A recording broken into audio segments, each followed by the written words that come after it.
Good morning. Let's start with the statement of Foreign Minister of Israel Gideon Saar, and then we'll open it for questions. Foreign Minister, please. I met this morning with the French Minister of Foreign Affairs, Jean-Noel Barrot. We met in Four Eyes and also with our teams. It was a good, effective meeting, which we discussed all the regional issues: Iran, Lebanon, Syria, Gaza, our hostages. Iran is a dangerous state with an extremist regime that works intensively against regional stability, exporting the Islamist revolution, spreading terrorism in the region. The most extremist regime in the world shouldn't possess the most dangerous weapon in the world. This objective, to prevent Iran from achieving nuclear weapon, is a common objective of France and Israel. Hamas is pushing to renew the war by refusing to release our hostages. We still have 59 hostages held in Gaza Strip, and to lay down its weapons. Israel will not give up on any of its citizens, kidnapped citizens, and will not agree to return to the reality of pre-7 of October, where we had a threat to our security and the security of our citizens from Gaza. I made it clear to my French colleague. We are ready to end the war tomorrow, and the way is very simple. Hostages back, Hamas out. We are still giving a chance to negotiations to extend the ceasefire and release our hostages on the basis of Witkoff proposal. But it is not open-ended. France and Israel are both interested in the stability of Lebanon, the continuation of the ceasefire, and the release of Lebanon from Iranian occupation. Israel has a commitment, a superior commitment, to safeguard its security and the security of our citizens. All our activities are meant to serve this goal. We shouldn't allow Hezbollah to recover and to rearm, and we will not let it happen. Inside Lebanon, there is a cooperation between Iran, Hezbollah, and Hamas, and we will not allow terror activities from there against Israel and our civilians.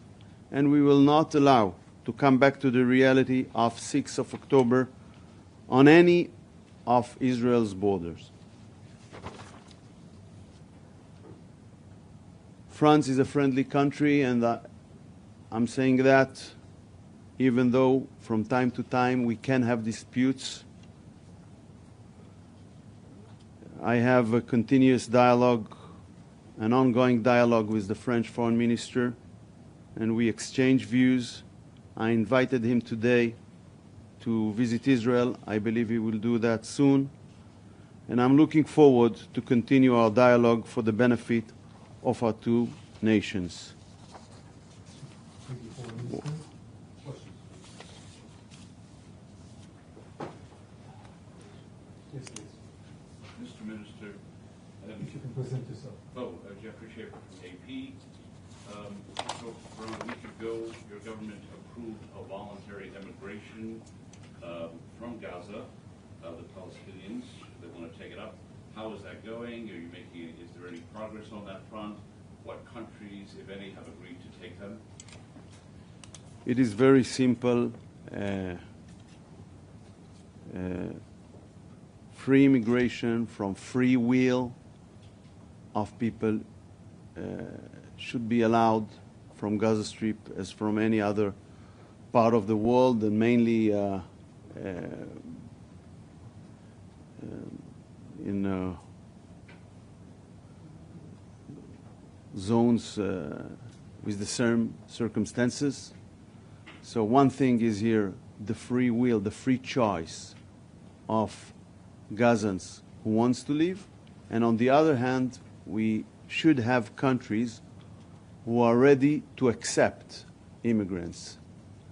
And if both conditions are met, it is moral, it is humane, it is practical, it should be done.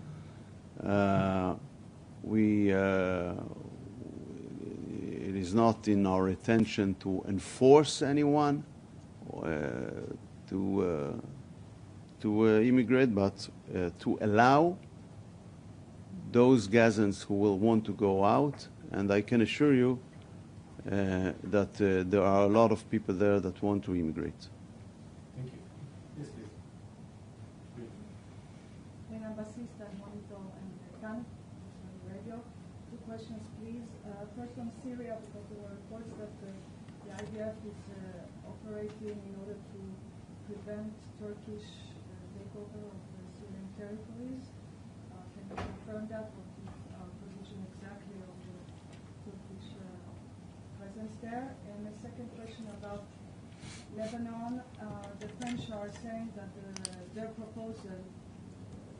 Who's saying? The French are saying that the proposal that they submitted some time ago about the presence, the entry of French and military soldiers into the 5 points to replace Israeli soldiers, they say that this proposal is still on the table. Can you confirm that?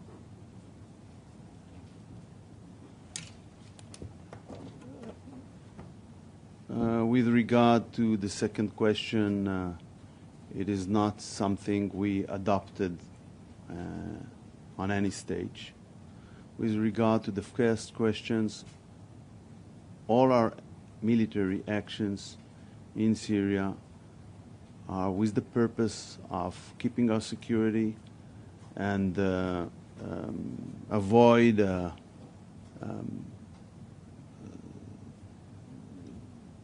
threats to the security of Israel, and we don't have any other intentions with that. Thank you. Yes, please. Hey, Nathil Angerman from Israel-Palestine. So recently, members of France's National Rally Party arrived in Israel for an official visit. What led to Israel's recognition of this party? How is this move perceived in France, including within the Jewish community that we'll meet later on today? And how, and will you be meeting with any of their representatives today? I won't meet representatives of this party in my current visit, but I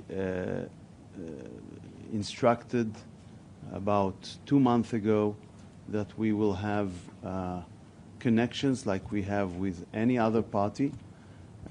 After we had, first of all, a very serious discussion in our ministry, and we analyze mainly 2 issues.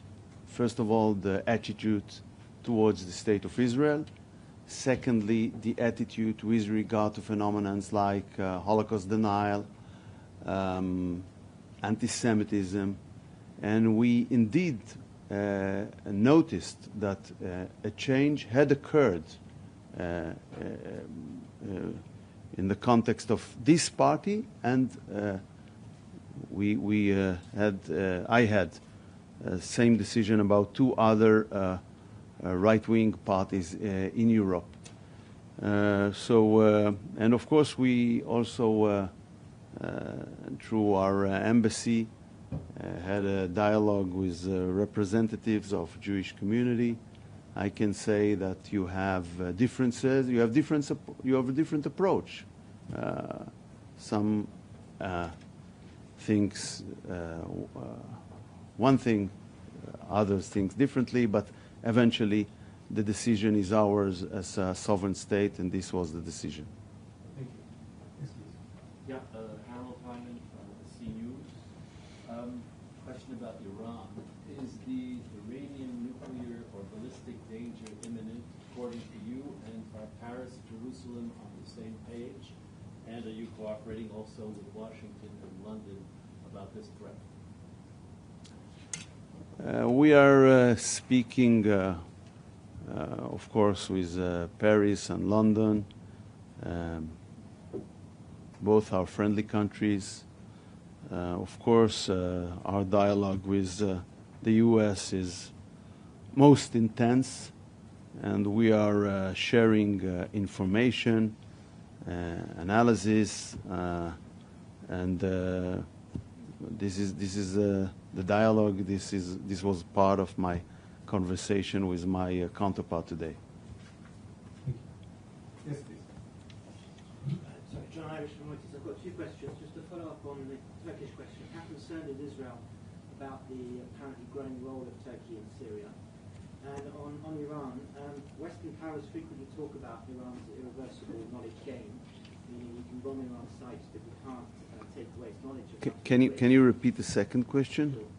Western powers often talk about Iran's irreversible knowledge gain. So you can take away, you can bomb these sites, but you can't take away the knowledge of how to enrich. Wouldn't attacking its nuclear sites just ensure Iran's nuclear program will go further underground and out of sight? Do you not agree that you can delay an Iranian bomb, but you can never actually prevent it? First of all, I want to refer to operational dimensions. It's not, what's important is the objective. And the objective is not to have Iran with nuclear weapon. I think it is important. I think it's an international consensus. And we don't exclude the diplomatic path. What's important is to reach the objective, to meet the objective. With regard to Syria, we indeed are worried by Turkish. By the way, it's not only in Syria. They play a negative role in Syria. They play a negative role in Lebanon. They play a negative role in. They have aspiration all over the region and in other regions of the world.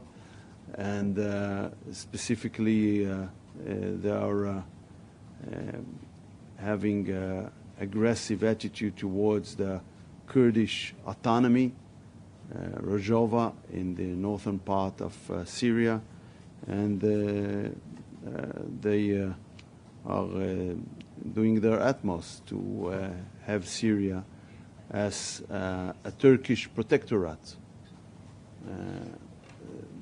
It's clear that this is their intention. We don't think that it was good when Syria was in an Iranian proxy, kind of Iranian proxy, and we don't think that Syria should be a Turkish protectorate. Thank you. Yes, please. תמר שרי כידיעות אחרונות. הצרפתים, I will say it in English afterwards. Thank you. הצרפתים מאוד מתנגדים לחזרה לעזה ומאוד מודאגים מהסיוע ההומניטרי שפסק גם. וישראל אומרת שמדובר בלחץ לשחרר את החטופים. מה אמרתם בשיחה? France is very concerned about the re-entry of Israel to Gaza and the humanitarian aid. Israel says it's mostly pressure to liberate the hostages. What was said in the meeting? I explained our view. We surely want to dismantle military capabilities and to remove the threat to our security from Gaza. We want to liberate our hostages there. And as I said on other issue, we are ready to get it done in a diplomatic path, if it is possible. We had done two previous hostages deal on November 2023 and on January this year. We are ready to do another, but we will not wait and agree to the continuation of the current situation when 59 of our citizens are held and tortured by an illegal terror state in Gaza, and we will not accept anymore the threat to the security of Israel and its citizens from Gaza. With regard to the aid, we have here two very important principles that I want to emphasize. First, the question is connected to how much supply you have in a place. During the 42 days of the ceasefire, 25,000 trucks entered to Gaza Strip, and there is no shortage today in basic commodities. So that's one principle of international law. And the other is that such an aid cannot be a contribution to the economic and military effort of the enemy. By the way, President Biden, in the beginning of this war, said that if Hamas will take over the aid, it should be stopped. And what happened, and we know it as a fact, that they took over, they made money from each truck. It became the main financial source for Hamas budget in Gaza Strip. It gave them the opportunity for the first time for a long time to pay 100% salaries to their activists. It gave them the opportunity to recruit new terrorists to their organization. So these all are unacceptable. And these two principles are basic principles on in international law and rules of war, and I elaborate about it in our meeting as I'm doing now. Two questions. First question, is the rise of anti-Semitism act in Europe, and more specifically in France, worried the Israeli government? And the second question, a part of the Israeli population think that the Israeli government left the hostages. What do you think? First of all, I made it clear we hadn't, and we will never do that. And we are committed to the release of all of our hostages. And military efforts that being done are done in that context. We had, since the end of the first phase of the ceasefire, we had 17 days without any military activity, but we saw nothing happened, and they just kept a very stubborn position, Hamas, and we must act in order to promote this objective as we did in the past. With regard to your first question, since October 7, we have noticed positive measures that have been taken by the French government to fight anti-Semitism. Many countries have already adopted the IHRA definition into a binding law, and we believe this is an essential additional step that should be taken.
First of all, about the second question, I won't get into an argument about it, but I can say, since I'm meeting consistently with hostages' families, that there is more than one opinion on the issue. But we take the measures that we see as the measures that can help us reach the objectives. And we did it, and we did, as I reminded, 2 previous hostages deal. We hope we will have a new one. This is our aim. With regard to the first question, I don't think it is my role to give assessments. This is your role as a journalist and interpreters, and I won't get into that. The most important thing is that the objective will be clear. And the objective, as I said, is that Iran will not possess nuclear weapon. And this is the objective. And this is what I can say about it. Maybe I can re-ask the question differently for Iran. You can rephrase it, but I'm not sure you'll get a different answer. Just want to know if you get some signals from Iran that they are willing to negotiate, and do you have with your exchange with the E3 or with the US, what kind of signal do you get from Iran? Are they willing to negotiate today? We don't hold discussions with the Iranians, as you know, but they made it clear they are ready to an indirect negotiations with the U.S., and I will not be surprised if such negotiations will start. We have a few last questions. Yes, please. How far are we today from putting the peace process in Gaza back on track, and is it realistic, considering the situation today, that you might achieve some sort of agreement in the near future? Oh, sorry, and Thierry-Arnaud with BFM TV. Thanks. Again, I don't want to give an assessment because then you have at least 50% to have a wrong judgment in the future that will be revealed. But I think it is possible. I don't think it is not possible. I think it is possible. But I cannot be sure it will happen. We gave counter-proposal. Our counter-proposal is basically quite close to the idea that brought a few weeks ago Special Envoy Steve Witkoff. And what is the idea? Basically, to extend the temporary ceasefire, 1, to release hostages, 2, and to conduct negotiations on phase 2 during this extended time we will agree upon. This is I would say, the 3 dimensions of Witkoff's proposal, and basically we think such dimensions should be included in any agreement. Why doesn't it work? What is blocking the situation in your opinion? Hamas is stubborn and trying to use our hostages in order to enforce upon us dictates or his will about the conditions to end this war. And that won't happen. Yes, please. Other questions? I'm sorry. I have a question about military strategy in Gaza. Mr. Katz, 2 days ago, talked about, he said he wanted to take control. He said Israel wants to take control of new territories in Gaza. And Mr. Netanyahu talked yesterday about comparting Gaza to get the hostages back. About what? Comparting opportunities like Gaza to get more hostages back. I wanted to know how could you present a military strategy to your counterparts to develop? Well, we hadn't entered into military strategies. Those who decide what will be, of course, eventually the political level approved, but those who design the military actions are the IDF people, led by the chief of staff of the IDF, and taking those steps who they think will be effective in the military effort. But I admit that our discussion was strategic, political, and not a military discussion. Yes. שלום, בנימין פטקובר, ערוץ ה-24. אשמח תשובה בעברית וגם באנגלית, אפשר? אפשר, אני יכול לדבר גם בעברית. שמענו מילים מאוד קשות של הנשיא צרפת עמנואל מקרון נגד ישראל במשך מלחמה בעזה. אז האם אתה חושב שהיום, אחרי שיחתך עם שר החוץ הצרפתי, צרפת הבינה את המלחמה בישראל בעזה? ושאלה שנייה, האם צרפת עומדת לצד ישראל במלחמה נגד איראן, במיוחד אם יום אחד תהיה תקיפה באיראן? Emmanuel Macron a posé des questions, a fait des déclarations très sévères envers Israël dans sa guerre à Gaza. Après votre rencontre aujourd'hui, estimez-vous que la France a compris la façon dont Israël mène cette guerre? Et d'autre part, la France sera-t-elle aux côtés d'Israël si jamais une action militaire devait avoir lieu en Iran? So for the first, לגבי השאלה השנייה, היא שאלה תיאורטית. מה יקרה בעתיד?